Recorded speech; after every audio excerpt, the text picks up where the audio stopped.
And you walked in. Look at that. Action. You should have talked about the shift. Action. Okay. Let's go learn something. I left my wife donkey parked outside. Okay. Battery? The donkeys are digitized. Well, you know, Yisachar Chamor Gora. Yisachar was the learner. Vayechi Yaakov lived in Mitzrayim Shavas Reishon. It says Yaakov lived in Mitzrayim 17 years. So the people who are into the gematrios, they take the gematria, the word Vayechi is 34. So they say Yaakov had 34 good years. The first 17 years when Yosef was in the world, and the last 17 years. Everything else was complicated or painful or challenging to Yaakov Avinu. So Yaakov says on himself, he enjoyed 34 years. But now he's enjoying the last 17 years in Mitzrayim, and then the Torah says, and Yaakov was 147 years old. So I told you this many times in the past, I was once in the office of Mordechai Eliyahu, the Rav Rashi of Israel, on a case, and in his conversation to me, he said to me that last week the Torah says, Paro asked Yaakov how old he was, he said, I'm 130. Now he says he's been in Egypt 17 years. So it's not hard, 130 plus 17 is 147.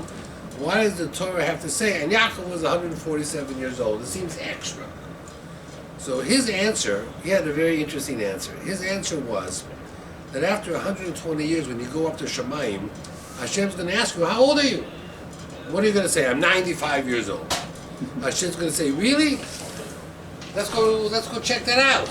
Half the time you were sleeping or reading. And then you had recreation and this and that and the other. By the time they cut it down, you had 10 years maybe of Torah and mitzvot. And Hashem says, you say you're 95 years old, you're 10 years old, you're a child, you're a baby. You know, you're not even bar mitzvah. So how do you get around that? So Mordechai Eliyahu says, it depends. If you go to sleep, so you should get up tomorrow morning to go to minyan, then sleeping is the mitzvah.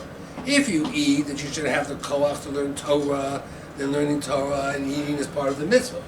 So he says, Yaakov, the Torah is telling you, Yaakov was 147 years old. He didn't mean in this world. It meant in heaven, in Olam Haba, in upstairs.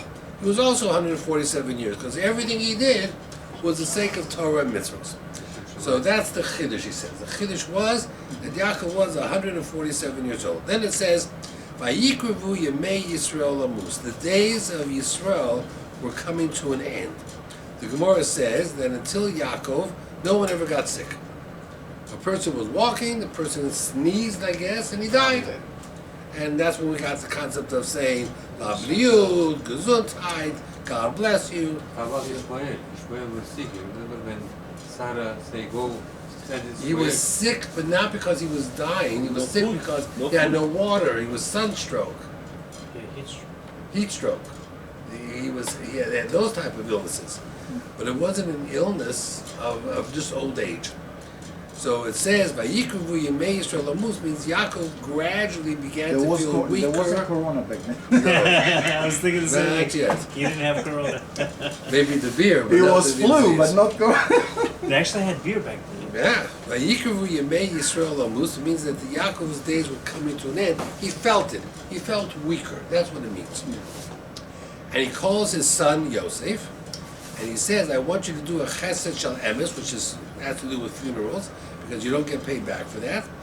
That when I die, you should carry me, it says, V'shachavti ma'avosai, you should take me out of Mitzrayim and bury me into their spot.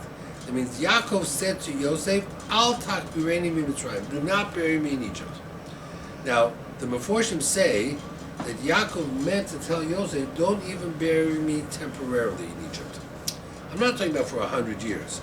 Even for 2 months, 3 months. Let's say you need to get permits to leave, whatever it is, and you're afraid my body's going to decompose and rot and smell. Don't worry, it won't. Don't bury me in Egypt even for a week, even for a month. He refused to be buried in Egypt at all. So that was a very interesting point. Then he says, I want you to carry me and bury me. And Yosef's first reaction, of course, was, I'll bury you in Israel. But if given the choice, Yosef would have buried his father next to his mother in Beit Lechem. Oh. Yeah, just you should know that. What- So Yaakov says to him, no, let me explain to you. I buried your mother here. I didn't take her to Martha Machpelah. I want you to take me to the Martha Machpelah. You know, but if you think about it for a moment, Yeah, it's good the point. Meforshim say, Yosef would have said, sure, Dad, I'll bury you in Israel right next to Mom. Yeah, it was obvious. It was obvious. It was a no-brainer. Wow. If it was good enough for Rachel, his mother, it's good enough for his father. Yeah. You know, he didn't have to carry her to Leah. You know, Esau could have taken the spot with Leah. He didn't care about Yaakov that. specified that he wants to be buried Yeah. next to Yes. Leah as opposed to. No, yes, he did. Shom kavarti Leah. I want to be buried next to Avram and Yitzchak, and he spells it out. He says, "Well, that's why I buried Avram. That's why I buried Rivka, Yitzchak, Rivka, Rachel, Sarah." There's like 4 psukim about it. Spells it out. But Rabbi, But wait a minute, he was buried next to his wife Leah. Correct. So it's I don't think it's because of his wife Leah. I think it's because of the other his what do you call father, grandfather. Yeah, exactly. But he spelled it out, Yaakov. That means Yosef would have said, "Sure, Dad, no problem. I'll bury you in Israel next to Rachel, next to Mom." And Yaakov said, "No. Let me tell you exactly where I want to go." But did he say like bury me next to my wife Yes. Leah or next to my grandfather and my father? And my wife Leah. Yeah, also He mentioned. didn't have to. I know. I'm just trying to tell you that. Let me read it to you. So that He way, he gives the whole excuse why he didn't marry, why he didn't bury Rachel over there, whatever the reasons were, and he had plenty of reasons. And then, afterwards, he says, Kibru osi el avosai, bury me next to my fathers. El ma'ora, by the cave, asher bistei Ephron achiti. And he goes further. Ba'ma'ora, asher bistei machpelah, asher pnei mamre. Asher kona Avram, the one that Avram bought. Shoma korvuz Avram. That's like 10 psukim over here. That's where Avram is buried. Vesora Ishto.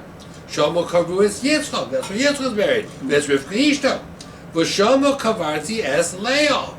And that's where I buried I Leah. don't understand why did he have to mention her name? Because he didn't want any confusion.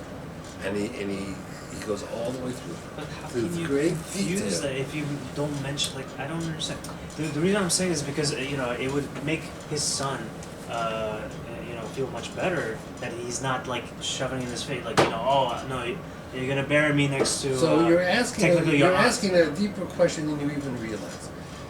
It seems that Yosef was okay with Yaakov's multiple wives, but you need to know, and and anybody, when you consider a second wife, a second marriage, it's a very complicated process, especially when there's children involved, because there are sensitivities that run very, very deep. So it seems that Yaakov, I won't say he was oblivious, but he felt that Joseph was comfortable with it. And he So didn't want wasn't any, causing him harm or no, or didn't want anybody any understand. misconception. Then, we talked about this over the years. Vayomer, Yosef says to him, Anochi esek kitvorach, I'll do what you just said. And Rashi says on this, that when Yosef said that to Yaakov, to his father, Yaakov was so impressed, he bowed to the head of the bed, because the Shekhinah is at the head of the bed. And he says as follows. It says that when he bowed to the head of the bed, it says, Al Rosh HaMitah, Shehoisa Mitoso Shlemo. Yaakov says, my bed is complete. Lahoya Bo Rosha, none of my children are evil. Shahare Yosef Melech Hoyo. Yosef was a king. Va'od Shenishba Leben HaGoyim. He was taken captive amongst the Goyim at a young age. He was 17. He lived his whole life in Chutz La'aretz. Va'arehu Omei B'Tzidka. But look how good kid he is. So the Oznaim LaTorah, very, very nice Oznaim LaTorah, Reb Zalman Soroska. He says, I don't understand, he says, let's say a father says to his kid, we're out of milk, could you go to the store and get milk? The kid says, sure, Dad, I'll go get milk. Goes to the store and gets milk. Kid comes back with a carton of milk. The father doesn't say, wow, you're a tzaddik, you're so great. Bows to the head of the bed, the Shekhinah is there. Kids do what their fathers want. Now I know it's a big ask over here. So the Oznaim LaTorah has a different approach. He says, that when Yaakov gave Yosef this whole speech about how he wants to be buried in Israel, by Yomer, Yosef said to his father, Anochi, when my day comes and I die, I'm going to do the same thing.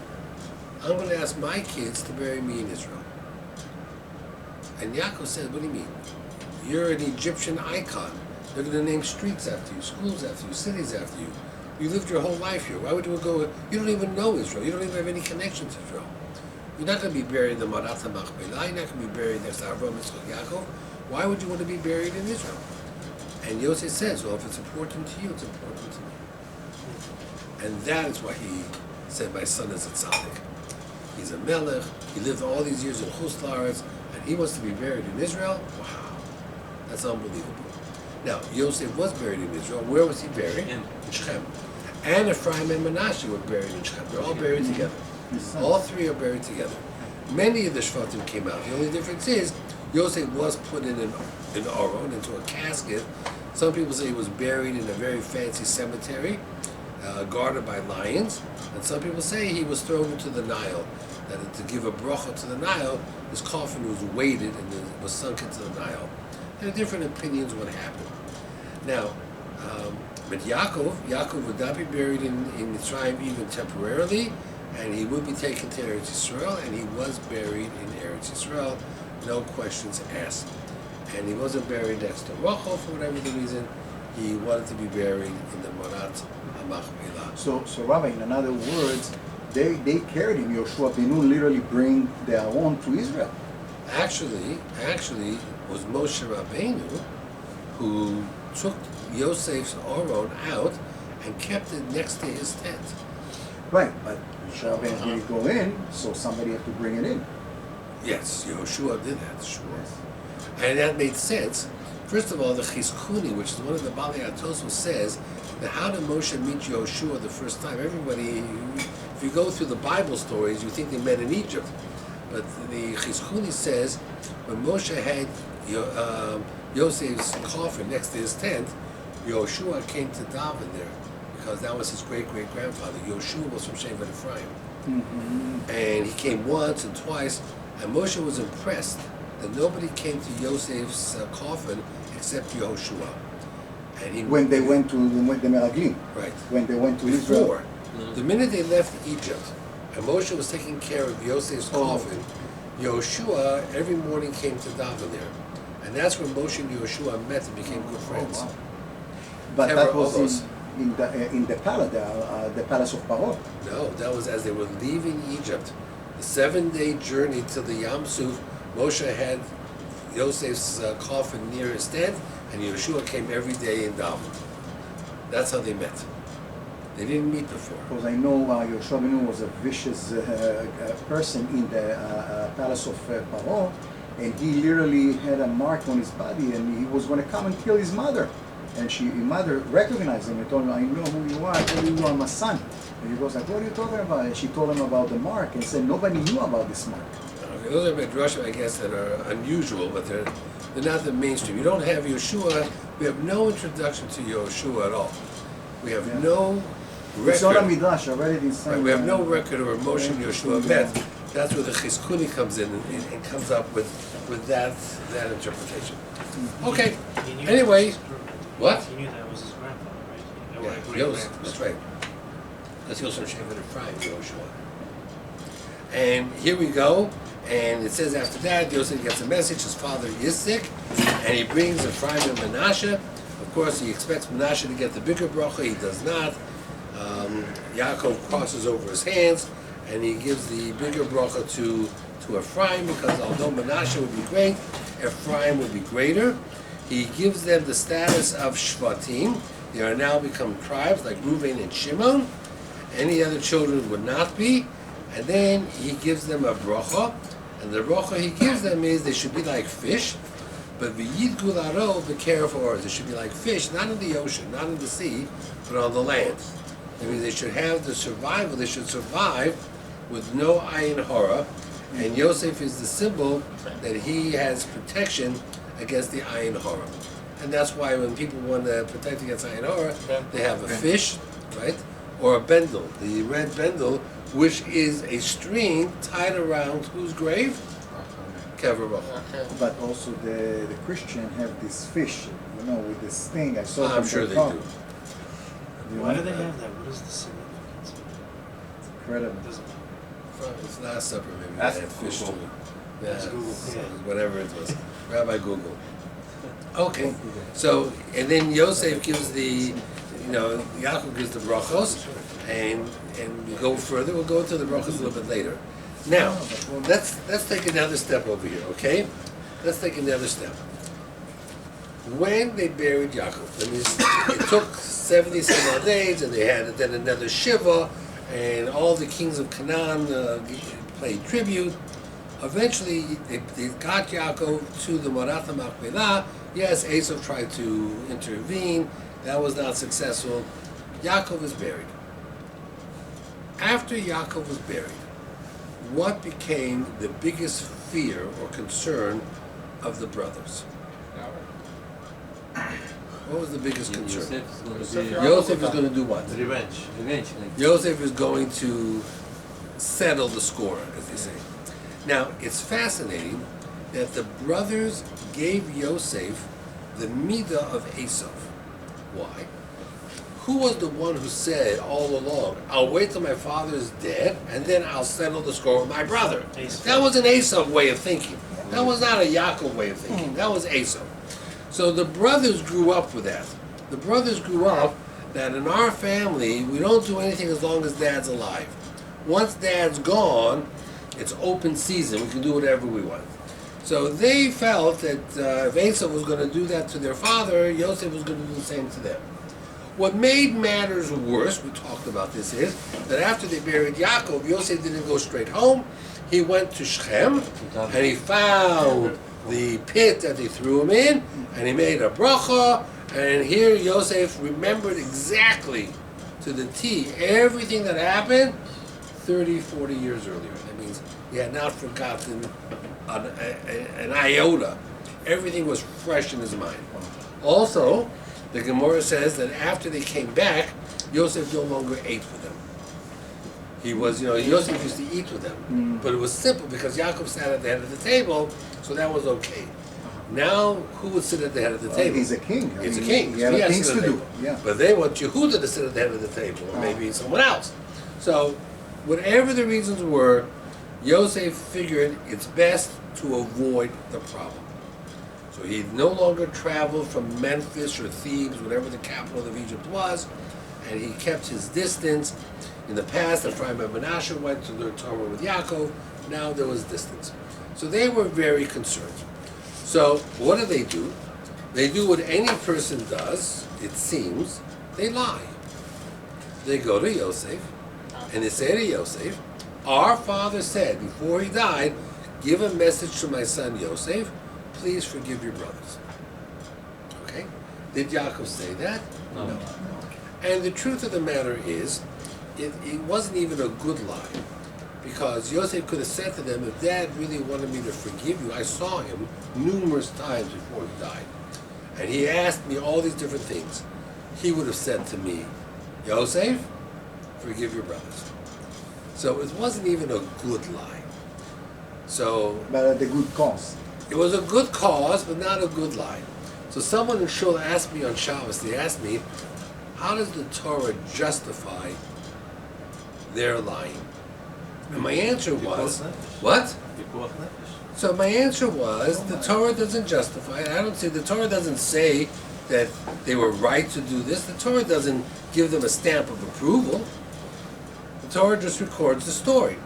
Of course, someone was sitting next to me over there and said, no, but Rashi says that you're allowed to be mishaneh, you're allowed to change the story, leman hasholom. Yeah, Shalom Bayit. Shalom Bayit, Yeah.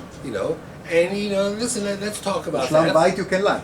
If your wife says to you, do you like my dress? What's the answer? Of course. It's gorgeous. Makes you look fat. Amazing. And how was dinner?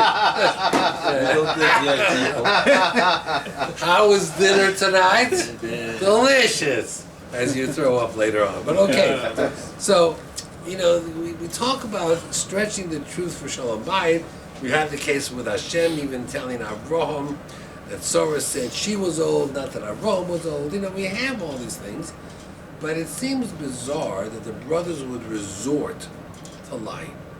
Okay, Rashi says, and we're not going to dispute Rashi, Rashi says that you're allowed to do it for Shalom Bayis.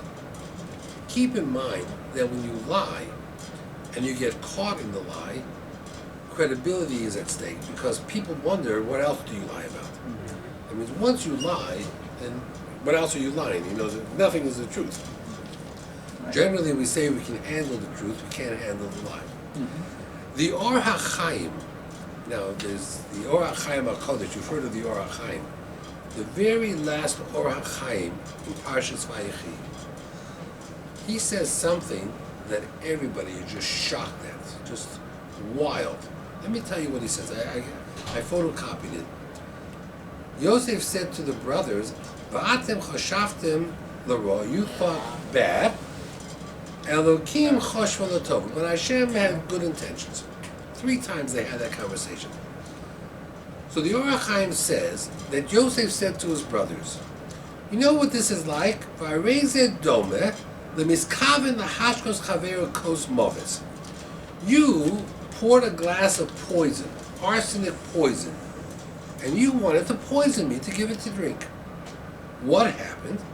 The maid came in, saw the glass on the table, washed it out, and refilled it with fresh wine. V'hashkeu kos yain, and in the end, when you gave me the cup to kill me, it didn't have the poison. What did it have? It had wine. So, in my opinion, Yosef says, Eino mischayev klum, you have no guilt at all. You're potur, not only midine adam, va'afilu midine shamayim. Nice. Now, let's get this straight. A guy takes a gun, points it at you, and tries to shoot you. But he didn't know that someone took the bullets out and put blanks in. And put frack. Right. Blank. What happens to this guy who No just bullets. fired a gun at you, thinking there was real bullets? Called attempted murder. Yeah. It's a felony. Sure. 20 years. Sure. You're going to go to jail for 20 years. There's no such thing as attempted murder that you get a slide, a freebie. Doesn't work that way, right? What does it call up there?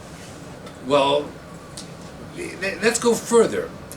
They all ask on the Or HaChaim, which is really from the Gemara. It says the Gemara contradicts him. Rabbi Akiva used to cry. What did Rabbi Akiva cry about? He says, imagine a person wants to eat a cheeseburger. So he goes out of his way to take a hamburger and put a slice of cheese on it. And he eats it. He eats the cheeseburger. Then he finds out that the cheese he put on it was not real cheese. Tofu. It was tofu cheese. It was parve. Oh.